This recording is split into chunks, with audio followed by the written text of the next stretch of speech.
How's it going, everybody? I'm Steve Ninja, and welcome. So tonight I want to give my top 10 most entertaining movies of 2022. So isn't necessarily like movies that are going to be Oscar caliber kind of stuff. I may actually do a video where I give my predictions of what 10 movies might get nominated for Best Picture for the Oscars. But this isn't bad. This is just entertaining movies. So I have like 10 movies that are like honorable mentions. I think I had like 30 altogether. So there's movies that I thought were really entertaining. And then, of course, I got movies that could be like Oscar nominated types of movies. And I do have some Oscar caliber movies in my top 10 as well. But like some movies like Glass Onion, a Knives Out story, which is a sequel to Knives Out. I like that movie a lot. That movie was like in the theater for like a week, and then it moved to Netflix. I really like the movie X.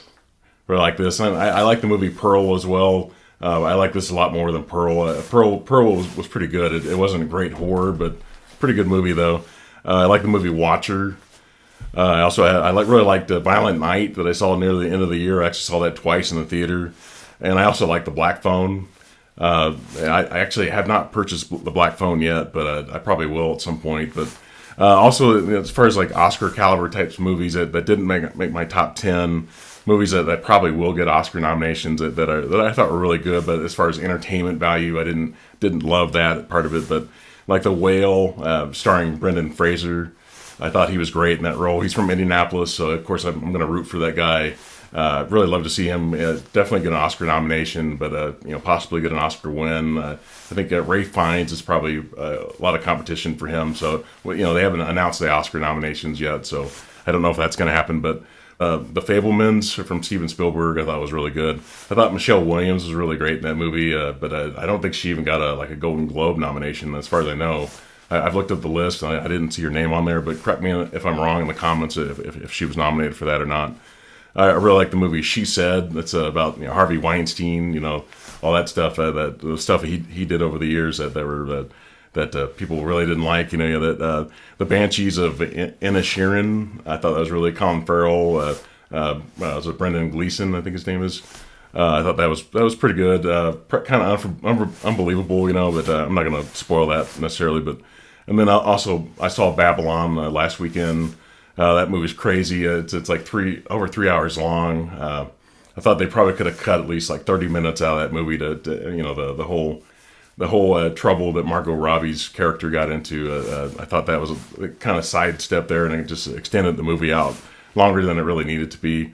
But those are types of movies those five are probably like Oscar caliber kind of movies. But as far as my top 10, so there's actually one that I actually saw last night that it was like a 3-hour movie on Netflix, and I'll talk about that here in a moment. But that movie was crazy. But as far as this is my top 10 most entertaining movies, so you'll say that some of these movies aren't really critically acclaimed necessarily, but they were just movies that I really really loved this year. But so the first one is Doctor Strange and the Multiverse of Madness.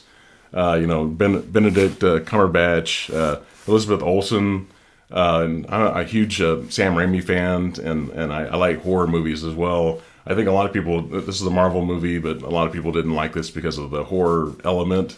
So if you're not a fan of horror, then I can understand, not liking this, especially if you're not a Sam Raimi fan. But I am on both, so I really enjoyed this movie.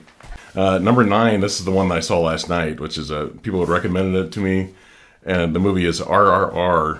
Obviously, it's on Netflix right now. It's like 3 hours long. That movie, it's nutty, extreme action, extreme violence. The story really doesn't start to make sense until you're like 2 hours into the movie. But that's a movie that you've got to watch all the way to the end, because it's everything kind of ties up in the end, and stuff that doesn't make sense early in the movie all comes together in the end. So it's a movie I recommend. I think it's like an Indian movie. Hindi, a lot of it's you can watch it in English. I think you can watch it in the native language as well. Some people in the movie actually do speak Hindi, I believe. In RRR in English anyway. I've read different things about it, but it means rise, roar, and revolt. But I think in Hindi it has a different name, But number 8, I've got Elvis. A lot of people didn't like Tom Hanks' performance in this. Just the cartoonish nature of his performance. I think the whole movie is kind of cartoonish, really, so it kind of fit in with the movie itself. Austin Butler is really great. I think he could get an Oscar nomination or should. So there could be those three actors: Ray Fiennes, Brendan Fraser, and Austin Butler could be all up for Best Actor. I don't know who the other two would be necessarily. I'd have to look closer to like the Golden Globe nominations to get some idea of who might get nominated for the Oscar for best actor. But it's definitely those three actors I think should get Oscar nominations. But I really loved his performance in this. I think he spent like a year preparing for this role, and I think it really showed how prepared he was. So I really like Elvis. Number 7 is The Menu, starring Ray Fiennes. I thought he was really great. Anya Taylor-Joy, what a rising star she is. I thought that movie was great. It's more like in the horror kind of genre, so some people may not like that necessarily. I think when I saw that movie originally, there was a guy in the theater, like he looked like he might be like near 70, and about an hour into the movie, he got up. I thought he was going to the restroom, but he never came back. So, so I guess he was really. It was not the movie for him, apparently. After an hour, he decided that this movie's not even worth watching anymore. But number 6, I have Avatar: The Way of Water. I actually had to see this movie twice. The second time was on AMC Dolby 3D, and that's what really sold me on the movie. I thought the movie was a bit too long. They could have cut some of that out and made it. I think the first Avatar was like 2 hours and 45 minutes, but I thought.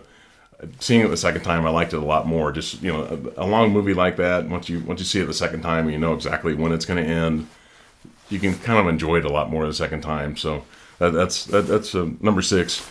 Number 5. This one's actually a horror movie. It's Barbarian. This movie really, I saw it twice in the theater, and it really stuck with me. I think I saw it like 2 weeks after I saw it the first time, and I actually enjoyed it a lot more the second time. Just because, even though you kind of know the ending, even though the third act of that movie is just nuts, and it's just comical in some ways, but the movie's so great, so original. It's Georgina Campbell, Bill Skarsgård, really good in it. He was perfectly cast in that movie, and had Justin Long.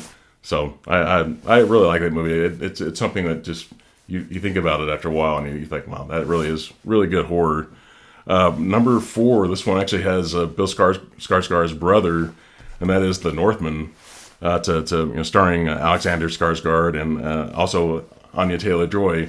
I love this. I only saw this once in the theater, mainly because there were a lot of movies out at the time, and it's like I had so many other movies I really wanted to see that I ended up only seeing it once. But of course, I bought it on 4K Blu-ray, but. I saw this on AMC Dolby, and there's a scene near the end where Anya Taylor-Joy has this kind of a speech, kind of like a monologue kind of thing, and it's in the Dolby theater. You could really hear her voice really reverberate, to make that heavy noise, and you don't get that when you watch it just watch it on 4K. Maybe in 4K with a Dolby Vision you might get that, but I didn't. I only have a Blu-ray right now, so. I only have a Blu-ray player, so I didn't get that effect. But that was something I really noticed. The way they modulated her voice was really really strong and really kind of scary in some ways. But so in number 3, I have The Batman. I actually saw this movie like 5 times in the theater because I'm a big fan of Batman. I thought Robert Pattinson was really good in this role. I don't know the changes that are happening in Warner Brothers right now. He was supposed to do the sequel, but I don't know if that's still going to happen or not. You can let me know in the comments if that's changed. I think it's kind of up in the air right now. But I really enjoyed this. Colin Farrell was really great. The makeup effects in that. I think the person that did his makeup is going to get an Oscar nomination for sure. Zoe Kravitz, Paul Dano was really great in this. Jeffrey Wright, it's for this movie's like almost 3 hours long, and it goes by pretty fast. And it's another case where the second time you see it, you enjoy it so much more, just knowing exactly kind of where the halfway point is and when it's going to end. Kind of enjoyed it a lot more that way. But Hollywood's got a big deal right now. Movie makers now just want to make everything 3 hours, or longer. So it's a trend right now. But So number two, this movie I really loved. I think that this one's definitely going to get an Oscar nomination, maybe an Oscar win, possibly. But it's Everything Everywhere All at Once. Love this though. I actually only saw this in the theater as well, but I've watched it several times on Blu-ray since I bought it. Michelle Yeoh, she's great. She should get an Oscar nomination. Ke Huy Quan, also known as Jonathan Ke Quan. He's if you remember Short Round from Temple of Doom, that's him. And when I saw this, I like it was amazing. Just how I recognize his voice, even though it's like 36 or something years later or longer later. Recognizing his voice and then seeing his face, and it's changed quite a bit over that time. But I thought that's got to be him. And then when I got home, I checked it, and sure enough, it is him. And I thought he was really good. And he's going to get a Oscar nomination for best supporting actor. Jamie Lee Curtis is really great in the movie as well. But number one, this is a movie I saw like 5 times again in the theater, and of course it's like one of the biggest box office movies ever. And is Top Gun Maverick. This movie, it brought everybody together. But it's really great about that. It just going to the movie theater, seeing huge crowds of various ages. People love the original Top Gun. They love this. It's really entertained by this, and so I enjoy this. Tom Cruise, Miles Teller. I love the story. Everything just happens in this, and it's full of action. I think it's better than the original overall. Even though I love the original Top Gun, you could kind of tell the director didn't know exactly what he was doing. It was only his second movie. It's Ridley Scott's brother, Tony Scott, and you can tell the story in this is much better. Tom Cruise, for a long time, I think he didn't want to do this because Tony Scott had passed away, and I think he was really looking for the perfect story. So he held out for a number of years. Kind of reluctant to do a sequel, and then finally, when a great script came along, that's when he decided to do it. So, loved it though. But please leave in the comments. Let me know if you like these. Some of these, like I said, these are the most entertaining movies of the year, not necessarily the best movies of the year. Like I said, I may do a video where I give my predictions of the 10 movies that will get nominated for Best Picture, because it's going to be different from this. Obviously, as far as critical acclaim, I understand some of these other movies are going to get more critical acclaim. But thank you. Please put a like on this video if you like this, and have a good night.